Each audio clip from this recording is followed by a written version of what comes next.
अन्ना हजारे पर अब हर पार्टी ये कह रही है कि हम उनके साथ हैं। सरकार भी श्रेय लेना चाह रही है, तो विपक्ष भी ये दिखा रहा है कि ये तो मुद्दा शुरू से उन्हीं का था। अरुण जेटली साहब हमारे साथ हैं। जेटली साहब, स्वागत है आपका।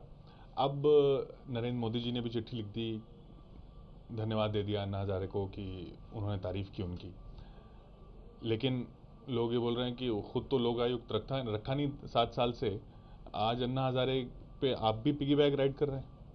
देखिए, ना तो हम किसी पे पिगी बैग राइड कर रहे हैं और न जो आपने ये भूमिका बनाई उसकी हमारे ऊपर लागू होती है। आपको क्या इस बात का कल्पना है कि गुजरात का जो कानून है उसमें विपक्ष, चीफ जस्टिस दोनों को कंसल्ट करने के बाद दिया जाता है। गुजरात में एक रिकमेंडेशन गई और महीनों महीने तक राज्यपाल के पास पड़ी रही, उन्होंने नोटिफाई नहीं किया। उसके पश्चात पिछली 3 मीटिंग जो हुई हैं लोकपाल की नियुक्ति की, लीडर ऑफ ऑपोजिशन उसमें मौजूद नहीं रहता, क्योंकि कोरम नहीं बनता, तो इसलिए राज्यपाल उसको मंजूरी नहीं देते और राज्यपाल जी भी केंद्र से ही जाते हैं और फिर कहना देखिए इन्होंने बनाया नहीं, और वहां विपक्ष के नेता कांग्रेस के हैं और राज्यपाल भी केंद्र ही नियुक्त करता है। तो मैं चाहूंगा कि गुजरात तो चाहता है, एक बार रिकमेंडेशन भी दे चुका है, और अगर नेता प्रतिपक्ष वहां चाहते हैं और कांग्रेस पार्टी चाहती है कि लोकपाल बने, तो अगली मीटिंग में आ जाएं, जो उनकी प्रतीक्षा में एक बार फिर बुलाई जाएगी, तो रिकमेंडेशन हो जाएगी। और इधर यही बात प्रणब मुखर्जी साहब कह रहे हैं कि बीजेपी अगर इतना सपोर्ट कर रही है तो पार्लियामेंट में भी सपोर्ट कर दे। तो देखिए, उनका कानून क्या बनता है, किस प्रकार का बनता है। हम चाहते हैं कि लोकपाल की संस्था बने, जिसको भ्रष्टाचार के खिलाफ एक ओम्बुड्समैन कहते हैं। इस देश में आज उसकी आवश्यकता है, नहीं तो राजनीति की और संसदीय लोकतंत्र की विश्वसनीयता के ऊपर एक असर पड़ता है। लेकिन वो इफेक्टिव होनी चाहिए और निष्पक्ष होना चाहिए। जिस प्रकार से ये सीवीसी की और अन्य ऐसी बॉडीज की नियुक्ति केंद्र करता रहा है, वैसी नहीं। जिस प्रकार से सीबीआई का दुरुपयोग करता रहा है, दिखावे के लिए तो स्वायत्त संस्था है लेकिन दुरुपयोग हो जाए, वैसी नहीं। केवल ऐसी संस्था ना हो जो कांग्रेस और यूपीए को बचाने का काम और प्रतिपक्ष को फंसाने का काम करे, जो सीबीआई करती है। इसलिए एक अच्छा बिल आता है और अच्छा बिल आना चाहिए, ट्रांसपेरेंट तरीके से बने, निश्चित रूप से हम लोग लोकपाल हो, भ्रष्टाचार के खिलाफ हो और एक निष्पक्ष और विश्वसनीयता वाला लोकपाल हो। तो आपने क्यों नहीं बनाया एनडीए सरकार में? देखिए, इसकी चर्चा चलती रही है। हर कानून को बनाने के लिए एक विवाद होता है, उसका कल्मिनेशन होता है। क्या कारण है कि इस प्रकार का आंदोलन हमारी सरकार में नहीं हुआ? क्योंकि इस प्रकार से हमने कभी कवर अप नहीं किया था जो अब हो रहा है। इस प्रकार की भ्रष्टाचार की घटनाएं, इसकी कल्पना नहीं थी, और पब्लिक मूड भी जो बना कि इनफ इज इनफ, वो उस वक्त नहीं था, और इसलिए कंसल्टेशन प्रोसेस में अच्छा होता बन जाता। मैं तो यहां तक कहने को तैयार हूं, मैं उसको कोई जस्टिफाई नहीं करता हूं, लेकिन आज जब पानी यहां तक पहुंच गया और जनता का आक्रोश सामने आ गया, मुझे लगता है कि it is an idea whose time has certainly come. ये आपने कहा ना, enough is enough, enough is enough, लोगों को इसलिए भी लगता रहा, मैं जंतर मंतर पे भी मौजूद था, कि सब तरफ के तो ट्राई कर लिए, विपक्ष भी ट्राई कर लिया, बीजेपी भी ट्राई कर ली, कांग्रेस भी ट्राई कर ली, सब एक जैसे निकले। मैं नहीं मानता हूं। कोई आपको बिहार सरकार के बारे में तो नहीं कहता कि इनफ इज इनफ, कोई गुजरात की सरकार के बारे में तो नहीं कहता, कर्नाटक के बारे में कहते हैं, कोई शिवराज सिंह चौहान के बारे में नहीं कहता, कोई बात से एक आध स्थान पे कह भी सकते हैं। मैं मानता हूं कि ये जो मूड बनाना, इस देश की जनता को ईमानदारी में स्वच्छता आए, विशेष रूप से उसमें प्रधानमंत्री डॉक्टर मनमोहन सिंह जी के से एक विशेष उम्मीद थी। विद्वान आदमी हैं, पढ़े लिखे आदमी हैं, समझदार आदमी हैं और ईमानदार आदमी की एक छवि थी, और आप कम से कम भ्रष्टाचार नहीं होने देंगे। लेकिन आप अपना बहुमत साबित करने के लिए कैश फॉर वोट्स कर सकते हैं, आप सीबीआई का दुरुपयोग कर सकते हैं, आपके शासन में 2G की लूट हो जाए, आप फिर एक दागी व्यक्ति को सीवीसी बना सकते हैं। मैं मानता हूं कि इस देश की जनता और हर स्तर की जनता, और जो सड़कों पर आए जंतर मंतर का आपने जिक्र किया, ये तो मिडिल क्लास लोग थे और ये सिंसियर प्रकार के लोग थे। ये कोई जो भीड़ समूह आ रहा था, ये किसी राजनीतिक दल का या किसी मोटिवेशन का नहीं था। उनकी एक सहानुभूति थी इस विषय के लिए, कि आक्रोश भी था कि किसी प्रकार से भ्रष्टाचार को समाप्त करो। लेकिन सभी तरह के राजनीतिक पार्टियों के खिलाफ थे, वो सभी के खिलाफ। देखिए, ऐसा है कि कई बार जब सिनिसिज्म आता है तो एंटी पॉलिटिशियन मूड बनता है, मैं मानता हूं ना, लेकिन उसमें आप सभी पॉलिटिशियन और पार्टीज को कह दो कि एक ही ब्रश में उनको पेंट करना, ये तो उचित नहीं होगा। 2G हमने तो किया नहीं है, CVC गलत आदमी, हमें तो सुषमा जी ने डिसेंट तक किया। हम लोगों पे आरोप लग रहा है कि आपने कैश फॉर वोट्स एक्सपोज क्यों किया। रिश्वत देना, कांग्रेस की तर्क क्या था संसद में सरकार का, MPs को ब्राइब करना गलत नहीं था, उसको एक्सपोज करने के लिए जो आपने कदम उठाए वो बहुत गलत है। जब सरकार अहंकार में उस दिशा में चली जाए तो स्वाभाविक है आक्रोश होगा। नहीं, कर्नाटक है ना, कर्नाटक में आरोप लग रहे हैं येडियुरप्पा साहब पर, या पहले के टेलीकॉम घोटाले को ले लीजिए, सुखराम साहब की कुर्सी जाने में आप लोगों की अहम भूमिका रही, लेकिन फिर उनको आपने अपने साथी ले लिया। नहीं, देखिए, आप एक बात स्पष्ट कर लीजिए, हमने उनको कोई पद नहीं दिया, ना हिमाचल में दिया ना दिल्ली में दिया, ये स्पष्ट रहे। हाँ, लेकिन पब्लिक की नजरों में तो आप साथ में हो गए ना। साथ में नहीं थे, साथ में नहीं थे, केवल इतना था कि उनके दल के जो लोग चुनकर आए थे उन्होंने हमारी सरकार का समर्थन किया और फिर वापस भी ले लिया था। जहां तक कर्नाटक का प्रश्न है, हम बार बार ये स्पष्ट कर चुके हैं, सारे मामलों के ऊपर जांच हो रही है, मामले कोर्ट में भी हैं, लोकायुक्त के सामने भी है, कोई ड्यू प्रोसेस तो आएगा ना। आपने कह दिया और इसलिए आरोप साबित हो गया, ये तो नहीं है। वहां के मुख्यमंत्री का कहना है कि ये गलत है, एजेंसीज उसको देख रही हैं, कोई फाइंडिंग आती है तो पार्टी निश्चित रूप से निर्णय लेगी। लेकिन केवल किसी कांग्रेस ने आरोप लगा दिया और इसलिए आप अपने मुख्यमंत्री को बदल दो, ये इतना सरल नहीं होता। लेकिन महाराष्ट्र में तो बदल दिया गया, वहां पर भी तो आरोप, वहां पर तो पूरी इंक्वायरी की रिपोर्ट आ गई थी और वहां पर तो चार्जशीट फाइल होने की नौबत आ गई। यहां पर भी आप बदलने की मांग कर रहे हैं शीला दीक्षित जी को। देखिए, यहां पर भी जो रिपोर्ट आ रही हैं शुगलू साहब की, 2G में जो रिपोर्ट आई CAG की, कोई आधार बनता है कि किसी जांच के बाद प्राइमा फेसी मटीरियल है। केवल किसी विपक्ष ने आरोप लगा दिया और वो अपने आप में बदलने का कारण बन गया, ये इतना सरल नहीं होता।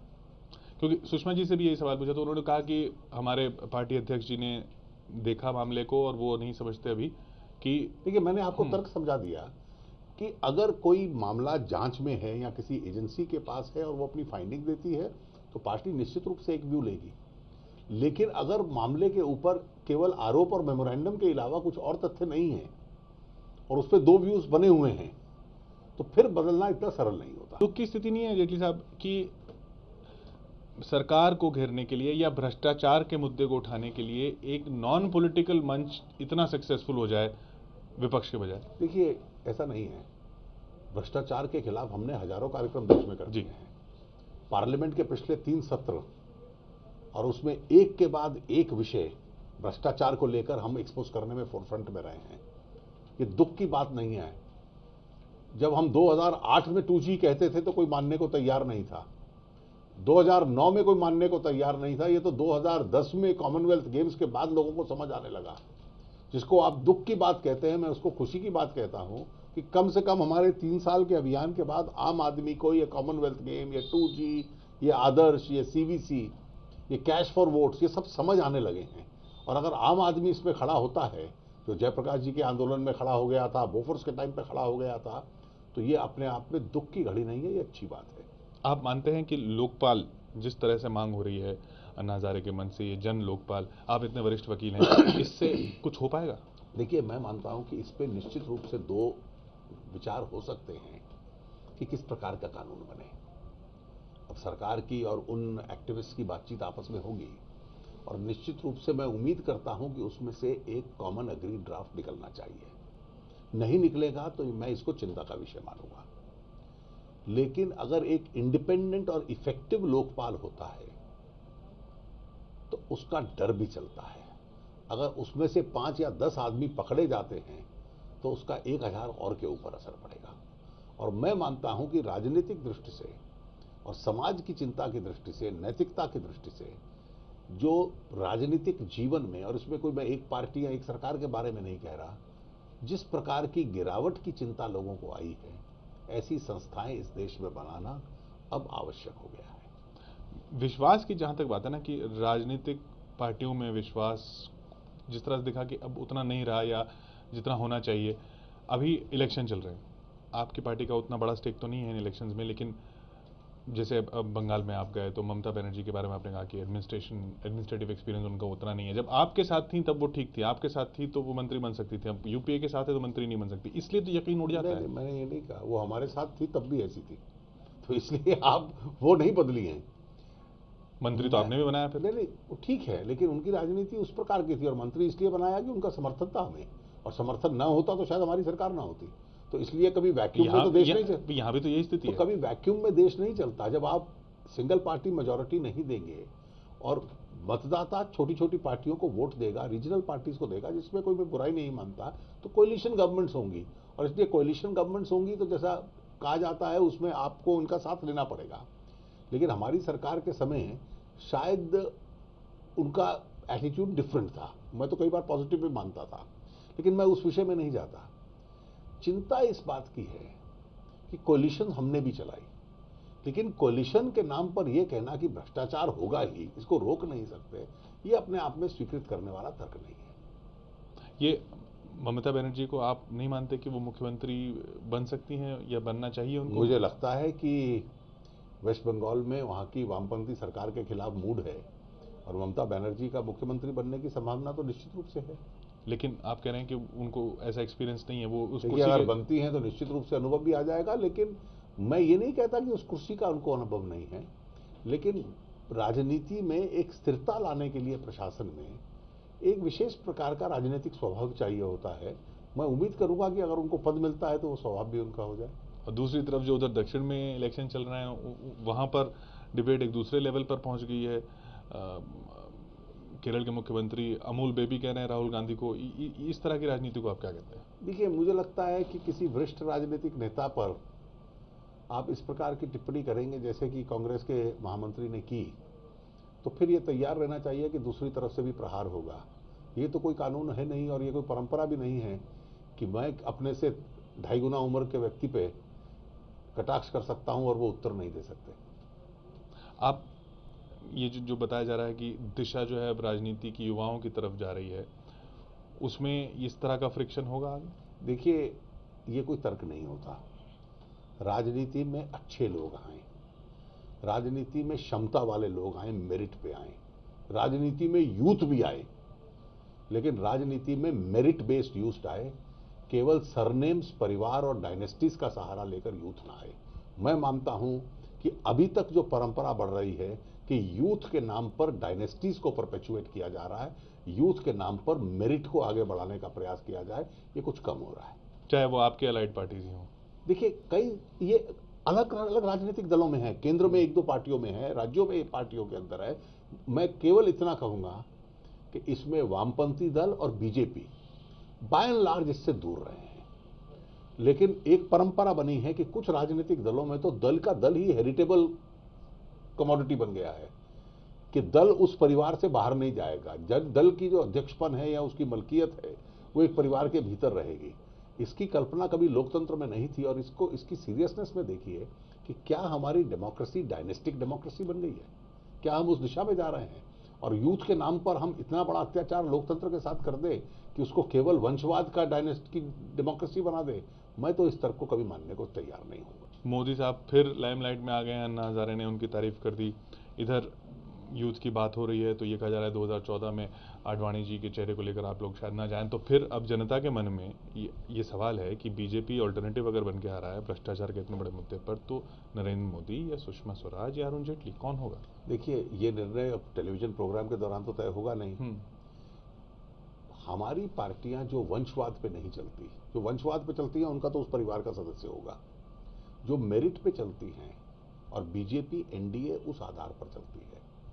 हमारे यहाँ आपको कई नाम मिल जाएंगे मुख्यमंत्रियों में, केंद्रीय नेताओं में, जिसको मैं कहूँ गैलेक्सी ऑफ नेम्स हैं। और आज मैं कई बार खुशी की बात मानता हूं कि जब हमारे मुख्यमंत्रियों की इस प्रकार से प्रशंसा होती है, अभी नीतीश कुमार जी की, नरेंद्र मोदी की, इन दोनों की प्रशंसा की गई। और हम लोग उन्हीं लोगों ने लेकिन रमन सिंह को कहा कि वो ट्राइबल वर्सेस ट्राइबल कर रहे हैं। देखिए, ऐसा है कि उनका दृष्टिकोण अलग हो सकता है, लेकिन रमन सिंह जी को बहुत सफल मुख्यमंत्री माना जा रहा है।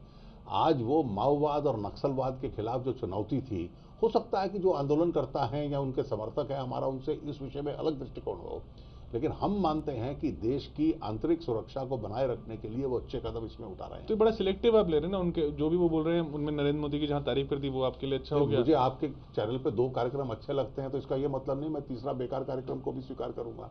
तो इसलिए जो उनके कार्यक्रमों को हम पसंद करते हैं तो हम उसके साथ एग्री करेंगे। हो सकता है उनके कुछ विषयों के साथ मैं डिसएग्री ना करूं। मैं शांति भूषण जी की बहुत प्रशंसा करता हूं इमरजेंसी में जिस प्रकार से लड़े, और मैं उनकी और भी प्रशंसा करता हूं कि भ्रष्टाचार के खिलाफ लड़ सकते हैं, लेकिन हो सकता है कि माओवाद के प्रति उनका जो रवैया है मैं उससे ना एग्री करूं।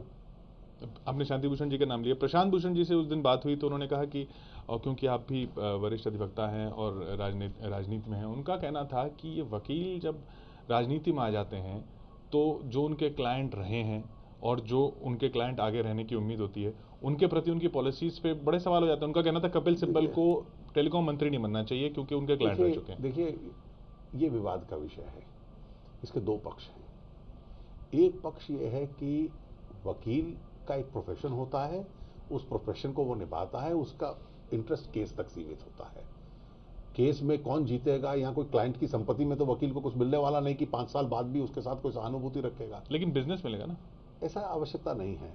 दूसरा तर्क ये है कि समाज में लोग मानते हैं, जो आपने तर्क दिया कि आपके आगे प्रैक्टिस बढ़ेगी। मैं जब नेता प्रतिपक्ष बना तो मेरे सामने यही उलझन थी। मैंने इसीलिए उसी दिन निर्णय ले लिया कि जिस दिन मैं लीडर ऑफ ऑपोजिशन बना, मैंने अपना प्रोफेशनल लाइसेंस सस्पेंड करवा दिया और अपनी प्रैक्टिस बंद कर दी, अपना ऑफिस बंद कर दिया। मुझे शायद कुछ लोग कहते हैं आवश्यकता नहीं थी, लेकिन इस विवाद में मैं उलझना नहीं चाहता था। लेकिन मैं मानता हूं कि जो लोग करते भी हैं प्रोफेशन, जैसे सिब्बल साहब अब मिनिस्टर है, बिल्कुल नहीं करते। मतलब मैं उनसे मतभेद रखता हूं, हाँ। लेकिन जब वो मिनिस्टर है वो बिल्कुल नहीं करते। लेकिन उनको लेकिन ये मानना कि वकीलों के पुराने क्लाइंट्स के साथ आपकी कोई प्रोफेशनल सहानुभूति होगी, मैं ये नहीं मानता। ऐसे उदाहरण भी हुए हैं कि आप एक केस में एक क्लाइंट के लिए अपीयर हो रहे हो, दूसरे केस में उसके खिलाफ अपीयर हो रहे हो। तो ये कोई वकील का कोई पर्सनल इंटरेस्ट नहीं होता, उसका प्रोफेशनल इंटरेस्ट होता है, और मुझे लगता है इस पर इतना एक्सट्रीम व्यू लेने की आवश्यकता नहीं है। बहुत बहुत शुक्रिया जेटली साहब से बात करने के लिए। अरुण जेटली बेबाकी से साफ साफ बात रखते हुए अन्ना हजारे आंदोलन पर, इस आंदोलन से जुड़े जो से उठे सवालों पर